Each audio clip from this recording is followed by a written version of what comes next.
বাংলাদেশের রাজনীতির গতি প্রকৃতি নির্ধারণ করছে, বাংলাদেশের রাজনীতির আসল ঘটনা ঘটাচ্ছে ডাকসু এবং শরীফ ওসমান হাদির অনুসারীরা।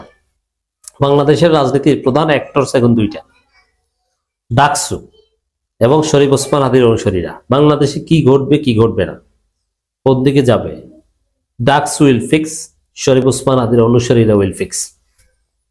তারেক রহমান বিএনপি কিচ্ছু না। তারেক রহমান দেশে আসবেন, কোন হাইপ দেখছেন? বিএনপির দখলকৃত মিডিয়ায় মিনিটে মিনিটে রিপোর্ট করা, আবার বিএনপি পন্থী মিডিয়া আর কি তারেক রহমান দেশে আসতে করা নাকি থরথর করে কাঁপছে, এগুলো ছাড়া জনমনে কোনো হাইপ নেই। জনমনে হাইপ হচ্ছে শরীফ ওসমান হাদি, চারিদিকে আলোচনা একটাই, শরীফ ওসমান হাদি। অতএব ভারতের সাথে সম্পর্কের ধরন কি হবে? ভারত রিয়াকশন বিএনপি নিয়ে দেয় না, দিবেও না। ভারতকে কেউ ভয় দেখাতে পারছে না, ভয় দেখাতে পারছে ডাকসু, শরীফ ওসমান হাদির অনুসারীরা। ভারত তাদের আইভ্যাক ইন্ডিয়ান ভিসা সেন্টার বন্ধ করে দেয় কার ভয়? ডাকসু বিপি সাদিক কায়েমের থ্রেটের ভয়, শরীফ ওসমান হাদির অনুসারীদের ভয়, এবি জুবায়েরদের ভয়, মোসাদ্দেকদের ভয়, জুলাই ঐক্যের ভয়, নট বিএনপির। তার মানে বিএনপি দৃশ্যপটেই নাই। বিএনপি সর্বদলীয় ঐক্যে আসে না, সর্বদলীয় প্রতিবাদ সভায় আসে না, কোথাও আসে না। কোথায় থাকে বিএনপি? লন্ডনের দিকে তাকিয়ে আছে, ট্রেন ভাড়া করতে যায়, আর বিমানবন্দরের আশেপাশে সড়ক পরিদর্শন করতে যায় যে সব ঠিকঠাক আছে কিনা।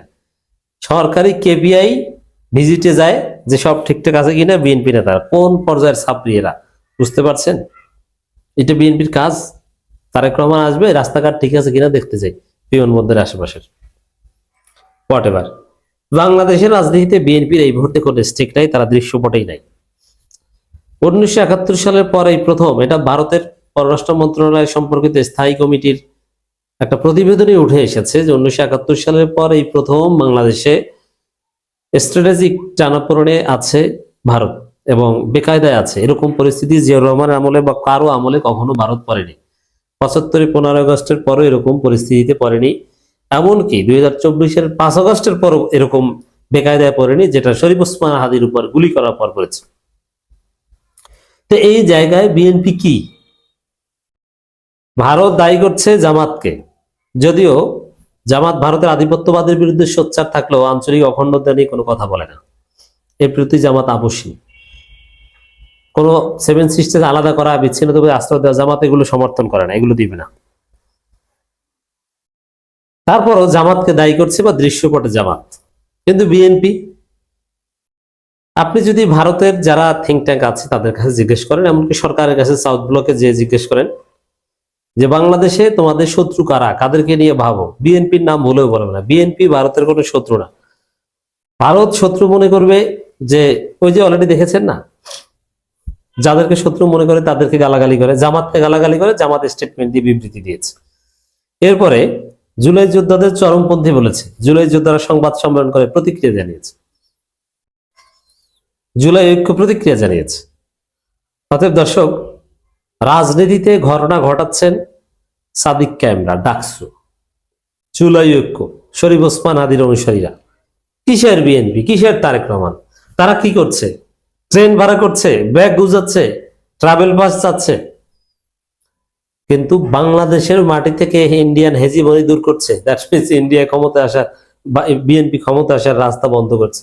কারণ বিএনপি ভেবেছিল যে ভারত তাদেরকে ক্ষমতা এনে দিবে, সে ভারতে দিয়ে থাকতে পারছে না।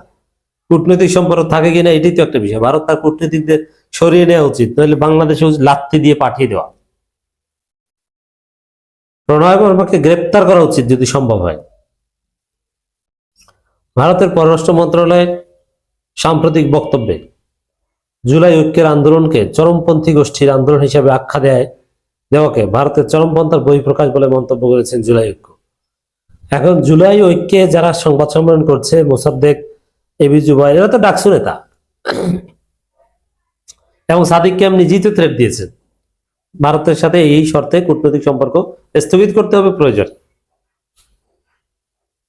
ভারতের পররাষ্ট্র মন্ত্রণালয় সম্প্রতি এর কঠিন প্রতিবাদ জানিয়েছে জুলাই ঐক্য। এটি কেবল কূটনৈতিক শিষ্টাচার লঙ্ঘন নয়, বরং বাংলাদেশের গণতান্ত্রিক আন্দোলনের সার্বভৌমত্বের উপর সরাসরি আঘাত। ভারত বাংলাদেশের জনগণের পালস বোঝে না, জনগণ কি চায় কি চায় না এদিকে তাদের খেয়াল নাই। তারা আগে বাংলাদেশকে বাংলাদেশ বলতে মনে করতো আওয়ামী লীগ, এখন মনে করে বিএনপি। এর বাইরে সবাইকে মনে করে হয় মৌলবাদী নইলে চরমপন্থী। যেমন জুলাই যোদ্ধাদের বলে চরমপন্থী, আর এদেশের সবচেয়ে বড় রাজনৈতিক দল জামাত ইসলামীকে বলে মৌলবাদী, মৌলবাদীদের উত্থান। সেই পুরনো বন্দোবস্তে আছে। অতএব ভারত বাংলাদেশে থাকতে পারবে না, ভারতকে সাহায্য করতে হবে এবং করবে। বাংলাদেশের জনগণ সাহায্য করবে, এবি জুবাইর মোসাদ্দেকরা করবে, ওয়েট অ্যান্ড সি। আর বিএনপি চায় ভারতকে ধরে রাখতে। ভারতের কোনো বিরোধিতা বিএনপি করছে না, বরং ভারত বিরোধী বক্তব্য দেওয়া হবে এই আশঙ্কায় ইনকিলাব মঞ্চের সর্বদলীয় প্রতিবাদ সভায় তারা যায়নি। বৃহস্পতিবার বিকেলে ঢাকা বিশ্ববিদ্যালয়ের মধুর ক্যান্টিনে প্রাঙ্গণে আয়োজিত এক সংবাদ সম্মেলনে একথা বলেন জুলাই ঐক্যের অন্যতম সংগঠক ও ডাকসু সমাজসেবা সম্পাদক এবি জুবাইর। আপনি এটা একটু চিন্তা করে দেখেন যে ভারতের বক্তব্যের প্রতিবাদ হয় মধুর ক্যান্টিনে, ভারতের বক্তব্যের প্রতিক্রিয়ায় পাল্টা সংবাদ সম্মেলন হয়। ওরা যেটা বলে সাউথ ব্লকে বসে, বাংলাদেশ সেটা বলে ডাকসুর মধুর ক্যান্টিনে বলে। মধুর ক্যান্টিন মানে ছাত্র রাজনীতির আতুর ঘর, ডাকসুর পাশে, ওখানেই সাদিককে আমরা আড্ডা দেয়। অতএব বাংলাদেশের অ্যাক্টরস এখন এই তরুণরা, বিএনপি নয়। বিএনপির কোনো প্রাসঙ্গিকতা আমরা দেখছি না। ডাকসু, ঢাকা বিশ্ববিদ্যালয়, বিপ্লবীরা ঠিক করবে। এবং ভারত এই বিপ্লবীদের হুঙ্কার গর্জন দেখেই তারা আইব্যাক বন্ধ করছে অমুক তমুক। তিনি বলেন, ভারতের পররাষ্ট্র মন্ত্রণালয়ের বিবৃতিতে জুলাই ঐক্যের শান্তিপূর্ণ ও গণতান্ত্রিক আন্দোলনকে চরমপন্থী গোষ্ঠীর আন্দোলন হিসেবে আখ্যা দেওয়া হয়েছে, যা ভারতের রাজনৈতিক ও নৈতিক দেউলিয়তের প্রমাণ। দেখেন, ইন্ডিয়ান হাইকমিশন অভিমুখে মিছিল করতে গিয়েছে। এটা তো এইরকম প্রোগ্রাম বাংলাদেশে বা পৃথিবীর সব দেশে অ্যাভেলেবেল হয়। আর ভারত যে আগরতলায় বাংলাদেশে দূতাবাস ভাঙচুর করেছে, ওইটা চরমপন্থী না, চরমপন্থী হচ্ছে এইটা। হলো কিছু? এবি জুবাইর অভিযোগ করেন, বাংলাদেশে গণহত্যা চালিয়ে শেখ হাসিনা ও তার সহযোগীরা ভারতে পালিয়ে গেছে। সেই খুনিদের আশ্রয় দিয়ে ভারত সরাসরি পররাষ্ট্রনীতির সীমা লঙ্ঘন করেছে। রাইট? গণহত্যাকারীকে ভারত আশ্রয় দিতে পারে না। আবার এক্সট্রাডিশন ট্রিটি আছে, সেই ট্রিটির অধীনে ফিরিয়ে দিতে বাধ্য, কিন্তু ফিরিয়ে দিতেও রাজি না। সংবাদ সম্মেলনে জানানো হয়, গত 17 ডিসেম্বর পূর্ব ঘোষিত long march to Indian high commission কর্মসূচি জুলাই ঐক্যের ব্যানারে শান্তিপূর্ণভাবে পালিত হয়।